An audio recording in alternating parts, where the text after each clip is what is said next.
ಮೊದಲನೇ ಪ್ರಶ್ನೆಯ ಕಡೆಗೆ ಬರೋದಾದ್ರೆ, ಜುಲೈ 2026ರಲ್ಲಿ ಪ್ರಧಾನಮಂತ್ರಿ ನರೇಂದ್ರ ಮೋದಿ ಅವರು ಗ್ರಾಮೀಣ ಅಭಿವೃದ್ಧಿ, ಕೃಷಿ ಮತ್ತು ಸಮಾಜ ಕಲ್ಯಾಣ ಕ್ಷೇತ್ರಗಳ ಪ್ರಗತಿಗಾಗಿ ಅವುಗಳನ್ನು ಪರಿಶೀಲಿಸಲು ಯಾವ ಗುರಿಯಡಿ ಉನ್ನತ ಮಟ್ಟದ ಸಭೆಯನ್ನು ನಡೆಸಿದ್ದಾರೆ ಅಂತ ಕೇಳಿದ್ದಾರೆ. ಫಸ್ಟ್ನೇದು ಎ ಆಪ್ಷನ್ ನೀವು ನೋಡ್ಬೋದು, ಆತ್ಮನಿರ್ಭರ್ ಭಾರತ, ಮತ್ತೆ ವಿಕಸಿತ್ ಭಾರತ, ಬಿ ಸಿ ಬಂದ್ಬಿಟ್ಟು ಡಿಜಿಟಲ್ ಇಂಡಿಯಾ ಅಂತ, ಡಿ ಬಂದ್ಬಿಟ್ಟು ಸ್ಮಾರ್ಟ್ ಆ್ಯಪ್ ಇಂಡಿಯಾ ಅಂತ ಹೇಳ್ಬಿಟ್ಟು ನಡೆಸಿದ್ದಾರೆ.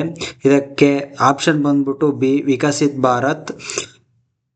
2026 ಜುಲೈ 22ರಂದು ಪ್ರಧಾನಮಂತ್ರಿ ನರೇಂದ್ರ ಮೋದಿ ಅವರು ಗ್ರಾಮೀಣ ಅಭಿವೃದ್ಧಿ, ಕೃಷಿ ಮತ್ತು ಸಮಾಜ ಕಲ್ಯಾಣ ಇಲಾಖೆಗಳ ಕಾರ್ಯದರ್ಶಿಗಳೊಂದಿಗೆ ಉನ್ನತ ಮಟ್ಟದ ಸಭೆಯನ್ನು ನಡೆಸಿ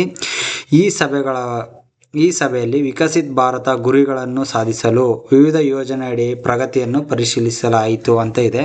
ಏನಂತ ಹೇಳಿದ್ರೆ 2047ರವರೆಗೆ ಅಭಿವೃದ್ಧಿ ಹೊಂದಿದ ದೇಶವನ್ನಾಗಿ ಮಾಡಲಿಕ್ಕೆ ಯಾವ್ಯಾವ ರೀತಿಯಾದಂತಹ ಕೃಷಿ ಇಲಾಖೆಗಳಾಗಿರ್ಬೋದು, ಹಾಗೆ ಸಮಾಜ ಕಲ್ಯಾಣ ಇಲಾಖೆಗಳಾಗಿರ್ಬೋದು, ಗ್ರಾಮೀಣ ಅಭಿವೃದ್ಧಿ ಯೋಜನೆಗಳ ಬಗ್ಗೆ ಈ ಎಲ್ಲ ಪ್ರಗತಿ ಮತ್ತು ಉನ್ನತ ಮಟ್ಟದ ನಾವು ಇಲ್ಲಿ ಗುರಿಗಳನ್ನು ಸಾಧಿಸಬೇಕು ಅಂತ ಹೇಳ್ಬಿಟ್ಟು ಪ್ರಧಾನಮಂತ್ರಿ ನರೇಂದ್ರ ಮೋದಿ 2026 ಜುಲೈ 22ರಂದು ವಿಕಸಿತ್ ಭಾರತ ಅಂತ ಹೇಳ್ಬಿಟ್ಟು ಒಂದು ಸಭೆಯನ್ನು ನಡೆಸಿ ಅವರಿಗೆಲ್ಲ ಇನ್ಸ್ಟ್ರಕ್ಷನ್ಸ್ ಕೊಟ್ಬಿಟ್ಟು ಇಲ್ಲಿ ಅವ್ರಿಗೆ ಹೇಳಿದ್ದಾರೆ. ಇದು ಕೂಡ ಒಂದು ಇಂಪಾರ್ಟೆಂಟ್ ಕ್ವಶನ್ ಆಗಿರುತ್ತೆ, ನೀವು ಇಲ್ಲಿ ನೋಡ್ಕೋಬೇಕು. ಸೆಕೆಂಡ್ ಕ್ವಶನ್ಗೆ ಹೋಗೋದಾದರೆ ನೀವು ಇಲ್ಲಿ ನೋಡ್ಬೋದು, ಜುಲೈ 2026ರಲ್ಲಿ ಸಾರನಾಥ್ ಯಾವ ಪಟ್ಟಿಗೆ ಸೇರ್ಪಡೆ ಆಯಿತು ಅಂತ ಹೇಳ್ಬಿಟ್ಟು ನೀವಿಲ್ಲಿ ಕೇಳ್ತಾ ಇದ್ದಾರೆ.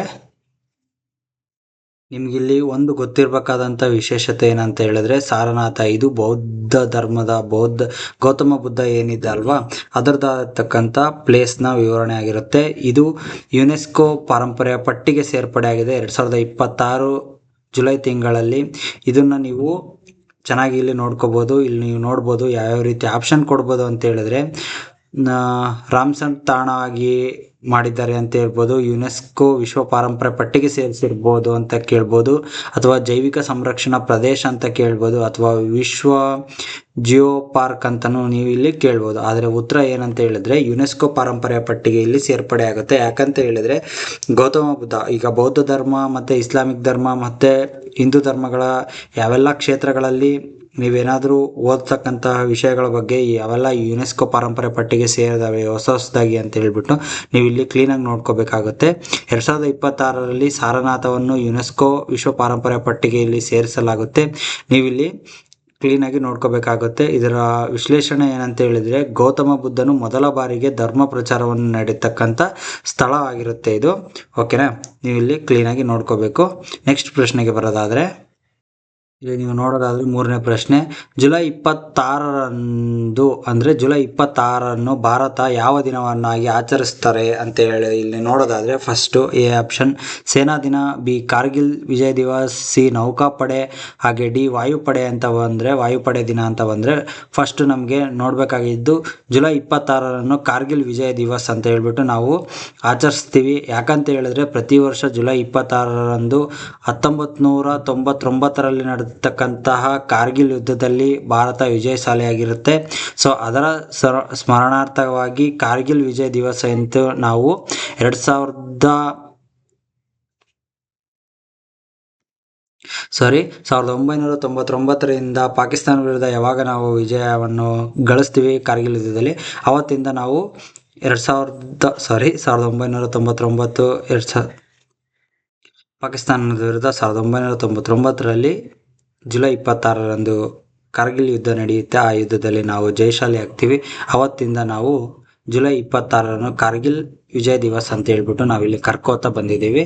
ನೆಕ್ಸ್ಟ್ ಪ್ರಶ್ನೆಗೆ ಬರೋದಾದರೆ, ನೆಕ್ಸ್ಟ್ ಇಲ್ಲಿ 4ನೇ ಪ್ರಶ್ನೆ ನೋಡೋದಾದರೆ, ಜುಲೈ 2026ರಲ್ಲಿ ಕಾಮನ್ವೆಲ್ತ್ ಕ್ರೀಡಾಕೂಟಗಳು ನಡೀತವೆ. ಇದು ಒಂದು ಇಂಪಾರ್ಟೆಂಟ್ ಕ್ವಶನ್ ಆಗಿರ್ತಕ್ಕಂಥದ್ದು ಸ್ನೇಹಿತರೆ. 2026 ಕಾಮನ್ವೆಲ್ತ್ ಕ್ರೀಡಾಕೂಟದಲ್ಲಿ ಚಿನ್ನದ ಪದಕ ಗೆದ್ದ ಭಾರತೀಯ ವೇಟ್ ಲಿಫ್ಟರ್ ಯಾರು ಅಂತ ಕೇಳ್ಬೋದು. ಇಲ್ಲಿ ನಿಮಗೆ ಆಪ್ಷನ್ ಎ ಬಂದು ಮೀರಾಬಾಯಿ ಚಾನು. ಇವರು ನೋಡಿ ಸ್ನೇಹಿತರೆ, ಇದೇ ಆಪ್ಷನ್ನು ಮೀರಾಬಾಯಿ ಚಾನು. ಇವರು ಸತತವಾಗಿ ಮೂರು ಬಾರಿ ಕಾಮನ್ವೆಲ್ತ್ ಕ್ರೀಡಾಕೂಟದಲ್ಲಿ ಭಾಗವಹಿಸಿ ಚಿನ್ನದ ಪದಕಗಳನ್ನು ಗೆದ್ದಿರ್ತಾರೆ. ಇವರಿಗೆ ನರೇಂದ್ರ ಮೋದಿ ಅವರು ಕಾಮನ್ವೆಲ್ತ್ ಕ್ರೀಡಾಕೂಟದಲ್ಲಿ ಚಿನ್ನದ ಪದಕ ಗೆದ್ದಿದ್ದಕ್ಕಾಗಿ ಮೀರಾಬಾಯಿ ಚಾನು ಅವರನ್ನು ಅಭಿನಂದಿಸ್ತಾರೆ. ಇವರು ಭಾರತದ ವೇಟ್ ಲಿಫ್ಟರ್ಗಳಲ್ಲಿ ಒಬ್ಬರು ಪ್ರಮುಖವಾದಂಥರು. ಇವ್ರನ್ನ ಹೆಸರನ್ನು ನೀವು ಮರಿಲೇಬಾರ್ದು. ಕಾಮನ್ವೆಲ್ತ್ ಕ್ರೀಡಾಕೂಟಗಳಲ್ಲಿ ಮೊದಲ ಬಾರಿಗೆ ನಮಗೆ ಚಿನ್ನ ತಂದುಕೊಟ್ಟವರು ವೇಟ್ ಲಿಫ್ಟಿಂಗಲ್ಲಿ, ಅದರಲ್ಲೂ ಮಹಿಳಾ ವಿಭಾಗದಲ್ಲಿ ಚಿನ್ನದ ಪದಕ ತಂದುಕೊಟ್ಟವರು ಇವರೇ. ಇದು ಒಂದು ಇಂಪಾರ್ಟೆಂಟ್ ಆಗಿರ್ತಕ್ಕಂಥದ್ದು ಸ್ನೇಹಿತರೆ, ಇದನ್ನು ಕೂಡ ನೀವು ನೋಡ್ಕೋಬೇಕು. ಹಾಗೆ ನೆಕ್ಸ್ಟ್ ಪ್ರಶ್ನೆಗೆ ಹೋಗೋದಾದರೆ ನೋಡಿ, ಜುಲೈ 2026ರಲ್ಲಿ ಪ್ರಶ್ನೆ ಪತ್ರಿಕೆಗಳ ಸೋರಿಕೆ ಪ್ರಕರಣಗಳಿಗೆ ಸಂಬಂಧಿಸಿದಂತೆ ಯಾವ ಕ್ರಮವನ್ನು ಘೋಷಿಸಲಾಯಿತು ಅಂತ ಹೇಳಿ ಇಲ್ಲಿ ಕೇಳೋದಾದರೆ, ಹೈಕೋರ್ಟ್ ಮತ್ತು ಸುಪ್ರೀಂ ಕೋರ್ಟ್ಗಳು ಈ ಪ್ರಶ್ನೆ ಪತ್ರಿಕೆ ಏನಂತ ಹೇಳಿದ್ರೆ ನೀಟು ಮತ್ತು ಈ ಎಲ್ಲ ಪ್ರಶ್ನೆ ಪತ್ರಿಕೆಗಳು ಸೋರಿಕೆ ಆಗ್ತಕ್ಕಂತಹ ಕಾರಣಗಳಿಂದ ಇಲ್ಲಿ ನಮ್ಮ ಭಾರತ ಸರ್ಕಾರ ಏನು ಮಾಡುತ್ತೆ ಅಂತ ಹೇಳಿದ್ರೆ, ವೇಗದ ನ್ಯಾಯಾಂಗಗಳು ಅಂತ ಹೇಳಿದ್ರೆ ಫಾಸ್ಟ್ ಟ್ರ್ಯಾಕ್ ಕೋರ್ಟ್ಸ್ ಅಂತ ಹೇಳ್ಬಿಟ್ಟು ಇಲ್ಲಿ ನಮಗೆ ಒಂದು ಕ್ರಮವನ್ನು ಕೂಡ ಇಲ್ಲಿ ಅವರಿಗೆ ಜಾರಿಗೆ ತರ್ತಾರೆ. ಈ ಕ್ರಮವನ್ನು ಜಾರಿಗೆ ತರುವ ಉದ್ದೇಶ ಏನಂತ ಹೇಳಿದ್ರೆ, ಶೀಘ್ರದಲ್ಲೇ ಈ ಯಾವೆಲ್ಲ ಪ್ರಶ್ನೆ ಪತ್ರಿಕೆಗಳು ಸೋರಿಕೆ ಆಗಿದ್ದಾವೆ ಅವನ್ನೆಲ್ಲ ಶೀಘ್ರದಲ್ಲೇ ಅಂದರೆ ಜಲ್ದಿನೇ ಅವ್ರಿಗೆ ವಿಚಾರಣೆ ಮಾಡಿಬಿಟ್ಟು ಅದಕ್ಕೆ ತಕ್ಕನಾದಂತಹ ಅವರಿಗೆ ಶಿಕ್ಷೆಯನ್ನು ಕೊಟ್ಟು ಮರುಪರೀಕ್ಷೆಯನ್ನು ಕೂಡ ಮಾಡಲಿಕ್ಕೆ ಏನೆಲ್ಲ ನೆಕ್ಸ್ಟು ಮಾಡಬೇಕು ಅನ್ನೋದ್ರ ಬಗ್ಗೆ ತಿಳಿಸಿಕೊಡುತ್ತದೆ. ಇದು ಕೂಡ ಒಂದು ಇಂಪಾರ್ಟೆಂಟ್ ಆಗಿರುತ್ತೆ ಸ್ನೇಹಿತರೆ, ನೀವು ನೋಡ್ಕೋಬೇಕು. ನೆಕ್ಸ್ಟ್ ಪ್ರಶ್ನೆ, ಇಲ್ಲಿ 6ನೇ ಪ್ರಶ್ನೆ ನೋಡೋದಾದರೆ, ಜುಲೈ 2026ರ ಹಣಕಾಸು ವಿಮರ್ಶೆಯ ಪ್ರಕಾರ ಭಾರತದ ಹಣಕಾಸಿನ ಮೇಲೆ ಪ್ರಮುಖ ಬೀರ್ತಕ್ಕಂತಹ ಅಪಾಯಕಾರಿ ಅಂಶ ಯಾವುದು ಅಂತ ಹೇಳ್ಬಿಟ್ಟು ಇಲ್ಲಿ ಕೇಳಿದ್ದಾರೆ. ಇಲ್ಲಿ ನೀವು ಚಿನ್ನದ ಮೇಲೆ ಏರಿಕೆನ ಅಥವಾ ಕಚ್ಚಾ ತೈಲದ ಮೇಲೆ ಏರಿಕೆನ ಅಥವಾ ರಫ್ತು ಹೆಚ್ಚಳ ಆಗುತ್ತೆ ಅಂತನ ಅಥವಾ ರೂಪಾಯಿಯ ಮೌಲ್ಯ ಏರಿಕೆ ಆಗುತ್ತೆ ಅಂತನ ನೀವಿಲ್ಲಿ ನೋಡೋದಾದರೆ, ಹಣಕಾಸಿನ ವಿಚಾರಕ್ಕೆ ಬಂದರೆ ಯಾವ ವಿಮರ್ಶೆ ಇಲ್ಲಿ ನಮಗೆ ಅತ್ಯಂತ ಪ್ರಮುಖವಾದ ಅಪಾಯವನ್ನು ನಮಗೆ ತಂದೊದಗುತ್ತೆ ಅಂತ ಹೇಳಿದ್ರೆ ಇಲ್ಲಿ ಕಚ್ಚಾ ತೈಲಗಳ ಬೆಲೆ ಏರಿಕೆ. ಆಪ್ಷನ್ ಬಿ, ಕಚ್ಚಾ ತೈಲಗಳ ಬೆಲೆ ಏರಿಕೆ. ಯಾಕಂತ ಹೇಳಿದ್ರೆ ಭಾರತ ಸರ್ಕಾರ ಯಾವುದೇ ರೀತಿಯಾದಂತಹ ಕಚ್ಚಾ ತೈಲಗಳನ್ನು ಜಾಸ್ತಿ ಆಮದು ಮಾಡ್ಕೊಳ್ತಾ ಇರೋದ್ರಿಂದ ನಮಗೆ ಹಣಕಾಸಿನಲ್ಲಿ ನಮಗೆ ಏರುಪೇರು ಆಗ್ಬೋದು ಅಥವಾ ಅಪಾಯ ಉಂಟಾಗ್ಬೋದು ಅಂತ ಹೇಳ್ಬಿಟ್ಟು ನಾವಿಲ್ಲಿ ನೋಡ್ತಾ ಹೋಗ್ತೀವಿ. ನೆಕ್ಸ್ಟ್ ಪ್ರಶ್ನೆ ನೋಡ್ತಾ ಹೋದರೆ, ಇದು ನೋಡಿ ಸ್ನೇಹಿತರೆ, ಇದು ಪೇಪರ್ನಲ್ಲಿ ಬರೆದಿರ್ತಕ್ಕಂತಹ ಪ್ರಶ್ನೆ. ಜುಲೈ 2026ರಲ್ಲಿ ಭಾರತ ಸರ್ಕಾರ ಎಚ್ಚರಿಕೆ ನೀಡಿದ ಮತ್ತೊಂದು ಪ್ರಮುಖ ಹವಾಮಾನದ ಅಪಾಯ ಯಾವುದು ಅಂತ ಹೇಳಿದ್ರೆ ಇಲ್ಲಿ ಎಲ್ ನೀನೋ ಅಂತ ಹೇಳಿದ್ರೆ ಇದರ ಪರಿಣಾಮದಿಂದ ಕೃಷಿ ಉತ್ಪಾದನೆಗಳ ಮೇಲೆ ಕುಗ್ಗೋದಾಗ್ಬೋದು ಅಥವಾ ಆಹಾರಗಳ ದರ ಏರಿಕೆ ಆಗುವಂತಹ ಸಾಧ್ಯತೆ ಇದೆ. ಇದು ಹಣಕಾಸು ವಿಮರ್ಶೆಯ ಮೇಲೆ ಇಲ್ಲಿ ಉಲ್ಲೇಖಗೊಂಡಿದೆ ಅಂತ ಕೂಡ ನಮಗೆ ಇಲ್ಲಿ ತಿಳಿಸ್ತಾ ಬರ್ತಾರೆ. ಈ ವರ್ಷ ಎಲ್ ನೀನೋ ಮಳೆ ಮಾದರಿಯ ಮೇಲೆ ಪರಿಣಾಮ ಬೀರುವ ಹವಾಮಾನ ವಿದ್ಯಮಾನ ಇದಾಗಿದೆ ಅಂತ ಹೇಳ್ಬಿಟ್ಟು ತಿಳಿಸಿಕೊಟ್ಟಿದ್ದಾರೆ. ಈ ಎಲ್ ನೀನೋದಿಂದ ಕೃಷಿ ಉತ್ಪಾದನೆಗಳು ಕುಗ್ಬೋದು, ಅಂದರೆ ಕಡಿಮೆ ಆಗ್ಬೋದು. ಹಾಗೆ ನೀವು ಏನಾದರೂ ಇಲ್ಲಿ ಆಹಾರಗಳ ದರ ಏರಿಕೆಗಳು ಕೂಡ ಆಗ್ಬೋದು. ಈಗ ಆಹಾರ ದರಗಳ ಬೆಲೆ ಜಾಸ್ತಿನೇ ಆಗ್ತಿದ್ದಾವೆ ದಿನದಿನಲೇ, ಇನ್ನೂ ಕೂಡ ಜಾಸ್ತಿ ಆಗ್ಬೋದು. ಯಾಕಂತ ಹೇಳಿದ್ರೆ ಈ ವರ್ಷ ಮಳೆಯ ಪ್ರಮಾಣ ಕಡಿಮೆ. ಹಾಗೆ ಎಲ್ ನೀನೋ ಮಾದರಿಯ ಮಳೆ ಏನಾದರೂ ಬಂದರೆ ಅದಕ್ಕೆ ಕೃಷಿ ಉತ್ಪಾದನೆಗಳಿಗಾಗಿರ್ಬೋದು ಅಥವಾ ಆಹಾರ ದರಗಳ ಮೇಲೆ ಏರಿಕೆ ಆಗ್ಬೋದು ಅಂತ ಕೂಡ ಇಲ್ಲಿ ಆಲ್ರೆಡಿ ನಮ್ಮ ಭಾರತ ಸರ್ಕಾರ ಆಲ್ರೆಡಿ ಹವಾಮಾನ ಇಲಾಖೆಗೂ ಕೂಡ ತಿಳಿಸಿಕೊಟ್ಟಿದೆ. ನೆಕ್ಸ್ಟ್ ಪ್ರಶ್ನೆಗೆ ಬರೋದಾದರೆ 8ನೇ ಪ್ರಶ್ನೆ ಇದಾಗಿರುತ್ತೆ. ಜುಲೈ 2026ರಲ್ಲಿ ಭಾರತದ ಉತ್ಪಾದನಾ ವಲಯದ ಬೆಳವಣಿಗೆಯ ಯಾವ ಸೂಚ್ಯಾಂಕದ ಮೂಲಕ ವರದಿಯಾಗುತ್ತೆ ಅಂತ ಹೇಳಿ ಇಲ್ಲಿ ಕೇಳ್ತಾರೆ.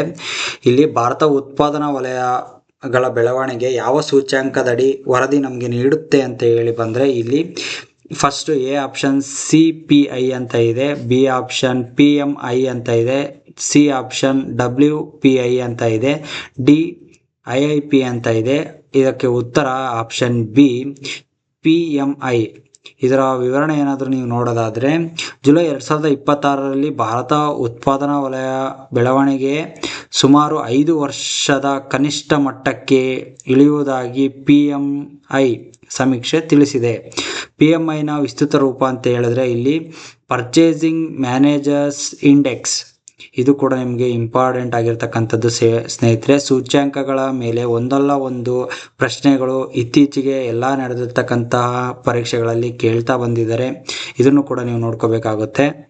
ಹಾಗೆ ನೆಕ್ಸ್ಟ್ ಕ್ವಶನ್ 9ನೇ ಪ್ರಶ್ನೆಗೆ ಬರೋದಾದರೆ, ಜುಲೈ 2026ರಲ್ಲಿ RBI ಬಗ್ಗೆ ಮಾರುಕಟ್ಟೆಯ ಪ್ರಮುಖ ನಿರೀಕ್ಷೆ ಯಾವುದು ಅಂತ ಹೇಳಿದ್ರೆ ಆರ್ ಬಿ ಐಯಿಂದ ಪ್ರಮುಖ ಮಾರುಕಟ್ಟೆ ನಿರೀಕ್ಷೆ ಏನಾಗಿರ್ಬೋದು ಅಂತ ಇಲ್ಲಿ ಕೇಳ್ತಿದ್ದಾರೆ. ಎ, ಬಡ್ಡಿ ದರದಲ್ಲಿ ದೊಡ್ಡ ಕುಸಿತ ಆಗ್ಬೋದು, ಅಥವಾ ಬಡ್ಡಿ ದರದ ಸ್ಥಿರವಾಗಿರ್ಬೋದು, ಅಥವಾ ಹೊಸ ಕರೆನ್ಸಿ ಬಿಡುಗಡೆ ಆಗ್ಬೋದಾ, ಅಥವಾ ಡಿಜಿಟಲ್ ರೂಪಾಯಿ ಸ್ಥಗಿತಗೊಳ್ಳುತ್ತಾ ಅನ್ನೋದ್ರ ಬಗ್ಗೆ ಇಲ್ಲಿ ಕೇಳ್ತಾ ಇರತಕ್ಕಂಥದ್ದು. ಇಲ್ಲಿ ಆಪ್ಷನ್ ಬಿ, ಬಡ್ಡಿ ದರ ಸ್ಥಿರವಾಗಿರುತ್ತೆ ಅಂತ ಇಲ್ಲಿ ತಿಳಿಸ್ಕೊಟ್ಟಿದ್ದಾರೆ. ಇಲ್ಲಿ ನೀವು ನೋಡ್ಬೋದು ಕೆಳಗಡೆ, ಹಣದುಬ್ಬರ ನಿಯಂತ್ರಣ ಮತ್ತು ಜಾಗತಿಕ ಪರಿಸ್ಥಿತಿಯನ್ನು ಗಮನದಲ್ಲಿಟ್ಟುಕೊಂಡು ಆರ್ ಬಿ ಐ ಬಡ್ಡಿ ದರವನ್ನು ಸ್ಥಿರವಾಗಿಡಲು ಸಾಧ್ಯತೆಯನ್ನು ಇಲ್ಲಿ ನಡೆಸಿದೆ ಎಂದು ಮಾರುಕಟ್ಟೆ ನಿರೀಕ್ಷಿಸಿದೆ ಅಂತ ಇಲ್ಲಿ ನಿಮಗೆ ಕೊಟ್ಟಿದ್ದಾರೆ.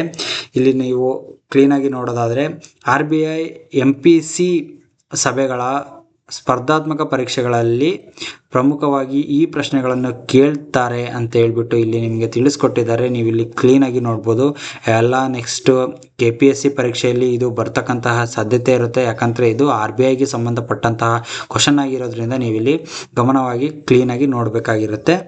ನೆಕ್ಸ್ಟ್ ಇಲ್ಲಿ ನೀವು 10ನೇ ಕ್ವಶನ್ಗೆ ಬರೋದಾದರೆ, ಜುಲೈ 2026ರಲ್ಲಿ ಪ್ರಧಾನಿ ನರೇಂದ್ರ ಮೋದಿ ಅವರು ಯಾರನ್ನು ಯುನೈಟೆಡ್ ಕಿಂಗ್ಡಮ್ನ ಪ್ರಧಾನಮಂತ್ರಿಯಾಗಿ ಅಧಿಕಾರ ಸ್ವೀಕರಿಸಿದ ಹಿನ್ನೆಲೆಯಲ್ಲಿ ಅಭಿನಂದಿಸಿದರು ಅಂತ ಹೇಳ್ಬಿಟ್ಟು ಇಲ್ಲಿ ನಿಮಗೆ ಕೇಳ್ತಕ್ಕಂಥದ್ದು. ಈಗ ನೀವು ಇಲ್ಲಿ ನೋಡೋದಾದರೆ, ಯಾರೆಲ್ಲ ನೆಕ್ಸ್ಟ್ ಯುನೈಟೆಡ್ ಕಿಂಗ್ಡಮ್ ಅಥವಾ ಇವೆಲ್ಲ ಏನಿಲ್ಲ, ಯಾರೆಲ್ಲ ಪ್ರಧಾನಮಂತ್ರಿ ಆದರು ಅನ್ನೋದನ್ನು ನೀವು ಒಂದು ಸ್ವಲ್ಪ ತಿಳ್ಕೊಬೇಕಾಗುತ್ತೆ. ಯಾಕಂತ ಹೇಳಿದ್ರೆ ಇವು ಸ್ಪರ್ಧಾತ್ಮಕ ಪ್ರಶ್ನೆಗಳಿಗೆ ಕೇಳ್ತಕ್ಕಂತಹ ಸಂಭವನೀಯ ಪ್ರಶ್ನೆ ಆಗಿರೋದ್ರಿಂದ ನೀವಿಲ್ಲಿ ಕ್ಲೀನಾಗಿ ನೋಡ್ಕೋಬೇಕಾಗುತ್ತೆ. ಇದಕ್ಕೆ ಆಪ್ಷನ್ ಬಿ, ಆ್ಯಂಡಿ ಬರ್ಡನ್, ಇವರು ಯುನೈಟೆಡ್ ಕಿಂಗ್ಡಮ್ನ ಪ್ರಧಾನಮಂತ್ರಿಯಾಗಿ ಅಧಿಕಾರವನ್ನು ಸ್ವೀಕರಿಸ್ತಾರೆ. ಇವರ ಹಿನ್ನೆಲೆಯಲ್ಲಿ ಜುಲೈ 2021 ಜುಲೈ 21ರಂದು ಭಾರತದ ಪ್ರಧಾನಿಯಾಗಿರ್ತಕ್ಕಂಥ ನರೇಂದ್ರ ಮೋದಿ ಅವರು ಈ ಪ್ರಧಾನಿಗೆ ಅಭಿನಂದನೆಗಳನ್ನು ಸಲ್ಲಿಸ್ತಾರೆ. ಹಾಗೆ ಇದು ಅಂತಾರಾಷ್ಟ್ರೀಯ ನಾಯಕತ್ವದ ಬದಲಾವಣೆಗಳು ಸ್ಪರ್ಧಾತ್ಮಕ ಪರೀಕ್ಷೆಗಳಲ್ಲಿ ನಿಯಂತ್ರಣವಾಗಿ ಕೇಳಬಹುದಾದ ಸಂಭವನೀಯ ಪ್ರಶ್ನೆ ಆಗಿರ್ತಕ್ಕಂಥದ್ದು. ಏನಂತ ಹೇಳಿದ್ರೆ, ನಮ್ಮ ದೇಶದ ಪ್ರಧಾನಿ ಮತ್ತು ಅವರ ದೇಶದ ಪ್ರಧಾನಮಂತ್ರಿಗಳ ನಡುವೆ ನಾಯಕತ್ವದ ಸ್ಥಿರತೆ ಅಥವಾ ಏನಂತ ಹೇಳಿದ್ರೆ ಈ ಸಂಬಂಧಗಳು ಗಟ್ಟಿಯಾಗಿರ್ತಕ್ಕಂಥ ಸಾಧ್ಯತೆಗಳಿಂದ ನಮಗೆ ಕೂಡ ಹೆಲ್ಪ್ ಆಗಿರ್ತಕ್ಕಂಥ ಸಾಧ್ಯತೆಗಳು ಇರ್ತವೆ. ನೀವು ಇಲ್ಲಿ ಕ್ಲೀನಾಗಿ ನೋಡ್ಕೋಬೇಕಾಗುತ್ತೆ. ಇಲ್ಲಿ 11ನೇ ಪ್ರಶ್ನೆಗೆ ಬರೋದಾದರೆ, ಇದು ಕೂಡ ಪ್ರಮುಖವಾದಂತಹ ಪ್ರಶ್ನೆ ಆಗಿರುತ್ತೆ. ಭಾರತವು ಜುಲೈ 2026ರಲ್ಲಿ ಯಾವ ದೇಶದೊಂದಿಗೆ WTO ಮೀನುಗಾರಿಕೆ ಸಬ್ಸಿಡಿ ಒಪ್ಪಂದ ಅನುಮೋದನಾ ಪತ್ರವನ್ನು ಸಲ್ಲಿಸಿತು ಅಂತ ಹೇಳಿದ್ರೆ, ಇಲ್ಲಿ WTO ಸಂಸ್ಥೆಗೆ ಇಲ್ಲಿ ಸೇರಿಸ್ತತೆ. ಯಾಕಂತ ಹೇಳಿದ್ರೆ ಭಾರತ ಸರ್ಕಾರ ಜುಲೈ 2026ರಲ್ಲಿ WTO ಮೀನುಗಾರಿಕೆ ಸಬ್ಸಿಡಿ ಒಪ್ಪಂದಕ್ಕೆ ಸಂಬಂಧಿಸಿದಂತೆ ಅನುಮೋದನಾ ಪತ್ರವನ್ನು ಸಲ್ಲಿಸ್ತದೆ WTOಗೆ. ಈ ಪತ್ರದಲ್ಲಿ ಏನಿರುತ್ತೆ ಅಂತ ಹೇಳಿದ್ರೆ, ಅಕ್ರಮವಾಗಿ ವರದಿಯನ್ನು ಮಾಡಿದ ಮತ್ತು ನಿಯಂತ್ರಣವಿಲ್ಲದ IUU ಮೀನುಗಾರಿಕೆಯನ್ನು ಕಡಿಮೆ ಮಾಡಲು ಹಾಗೂ ಸಮುದ್ರದ ಸಂಪನ್ಮೂಲಗಳನ್ನು ಹೆಚ್ಚಳ ಮಾಡಲಿಕ್ಕೆ ಅಥವಾ ಅದನ್ನು ಸಂರಕ್ಷಿಸಲಿಕ್ಕೆ ಈ ಒಪ್ಪಂದದ ವರದಿಯನ್ನು WTOಗೆ ಭಾರತ ಸರ್ಕಾರ ಜುಲೈ ತಿಂಗಳಲ್ಲಿ ನೀಡುತ್ತೆ. ಇದು ಕೂಡ ಒಂದು ಇಂಪಾರ್ಟೆಂಟ್ ಆಗಿರ್ತಕ್ಕಂಥದ್ದು ಸ್ನೇಹಿತರೆ, ನೀವಿಲ್ಲಿ ನೋಡಬೇಕಾಗುತ್ತೆ ಕ್ಲೀನಾಗಿ. ಹಾಗೆ ಇಲ್ಲಿ ನಿಮಗೊಂದು ಪ್ರಶ್ನೆ, WTO ವಿಶ್ವ ವ್ಯಾಪಾರ ಸಂಸ್ಥೆ ಅದರ ಸ್ಥಳ ಯಾವುದು, ಅದರ ಮೇನ್ ಹೆಡ್ ಕ್ವಾರ್ಟರ್ ಎಲ್ಲಿದೆ ಅನ್ನೋದನ್ನು ನೀವು ನಮಗೆ ಇಲ್ಲಿ ಕಮೆಂಟ್ ಮುಖಾಂತರ ತಿಳಿಸ್ಬೇಕಾಗುತ್ತೆ. ಹಾಗೆ ಇಲ್ಲಿ 12ನೇ ಪ್ರಶ್ನೆಗೆ ಬರೋದಾದರೆ, ಜುಲೈ 2026ರಲ್ಲಿ ಭಾರತದ ರಾಷ್ಟ್ರಪತಿ ಮೊದಲ ಬಾರಿಗೆ ಯಾವ 2 ಯುರೋಪಿಯನ್ ದೇಶಗಳೊಂದಿಗೆ ಅಧಿಕೃತವಾಗಿ ಭೇಟಿ ನೀಡಿದರು ಅಂತ ಹೇಳಿದ್ರೆ, ಇಲ್ಲಿ ರೊಮಾನಿಯಾ ಮತ್ತು ಉತ್ತರ ಮೆಸಿಡೋನಿಯಾ